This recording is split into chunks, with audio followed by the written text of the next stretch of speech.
कुछ ही वक्त पहले मिन हे जिन की प्रेस कॉन्फ्रेंस के बाद काफी सारे सवाल हाइप और बिग हिट पे भी उठे, क्योंकि मिन हे जिन ने अपनी करतूतों के साथ साथ बैंक पीडी को लेकर भी काफी सारी चीजें रिवील करी, जिसके बाद आर्मीज काफी शॉक्ड थी कि जिनको हम इतना अच्छा समझते थे वो इतने अच्छे हैं नहीं। ऑफ कोर्स उन्होंने बीटीएस के साथ कुछ भी गलत नहीं किया, लेकिन बीटीएस जैसे कई सारे के-पॉप आइडल्स के साथ उन्होंने गलत किया, स्पेशली एस्पा के साथ, जिनको उन्होंने स्टेप डाउन करने के लिए मजबूर किया। साथ ही साथ कहीं ना कहीं उन्होंने बीटीएस का भी इस्तेमाल किया, क्योंकि मिन हे जिन ने रिवील किया था कि किस तरीके से बैंक पीडी चाहते थे कि हम बीटीएस का नेम यूज करके एक गर्ल ग्रुप को लॉन्च करें जिन्हें हम बीटीएस सिस्टर्स बोले, क्योंकि उनका कहना था कि अगर कोई और गर्ल ग्रुप लॉन्च हुआ तो आर्मीज उसके खिलाफ हो जाएंगी। तो ये बातें सुनकर आर्मीज काफी गुस्सा थी, लेकिन क्या आप जानते हो कि फाइनली अब बीटीएस की कंपनी यानी बिग हिट मिन हे जिन को जेल भेजने वाली हैं और उन्होंने ये डिसीजन ले लिया है। तो प्रेस कॉन्फ्रेंस के टाइम पर ही हाइब ने ये रिपोर्ट किया था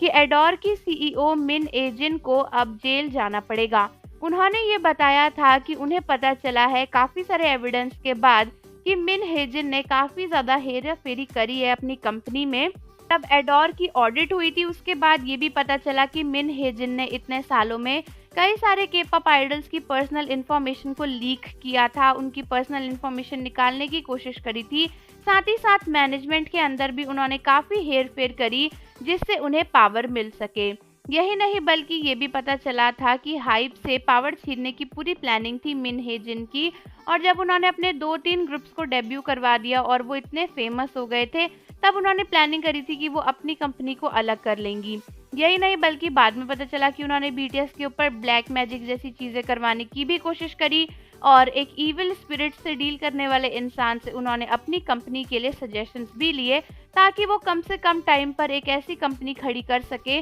जिसको किसी से भी तोड़ा ना जा सके। तो ये सब चीज़ें पता करने के बाद और इन सब चीज़ों के एविडेंस मिलने के बाद अब हाइब ने कंफर्म किया है कि वो एडोर की सीईओ मिन हे जिन को पुलिस को रिपोर्ट करेंगे, और उसके बाद आगे की कार्यवाही जो भी है वो पुलिस ही करेंगी। कई सारी फाइल्स को भी इधर उधर करा था मिन हे जिन ने, और पता चला है कि उन्होंने अपने पर्सनल यूज के लिए कंपनी से पैसा निकाल कर पैसे की भी हेरफेर करी थी, यानी एक साथ काफी सारी चीजें करी हैं जिनका अब खुलासा हो गया है, और अब फाइनली अपने करतूतों का भुगतान करने का समय आ चुका है, क्योंकि अब सब कुछ सबके सामने है और मिन हे जिन किसी भी बात से छुप नहीं सकती है। उन्हें फाइनली इन सब चीज़ों से डील करना ही पड़ेगा, और होगा तो उन्हें जेल भी जाना पड़ेगा। तो आप सभी मुझे बताओ कि आप मिन हे जिन के रिगार्डिंग इस डिसीजन को लेकर खुश हो या नहीं, और जाने से पहले चैनल को ज़रूर सब्सक्राइब कर लो, बेल आइकन प्रेस कर दो। मिलते हैं आपसे अगली वीडियो के साथ।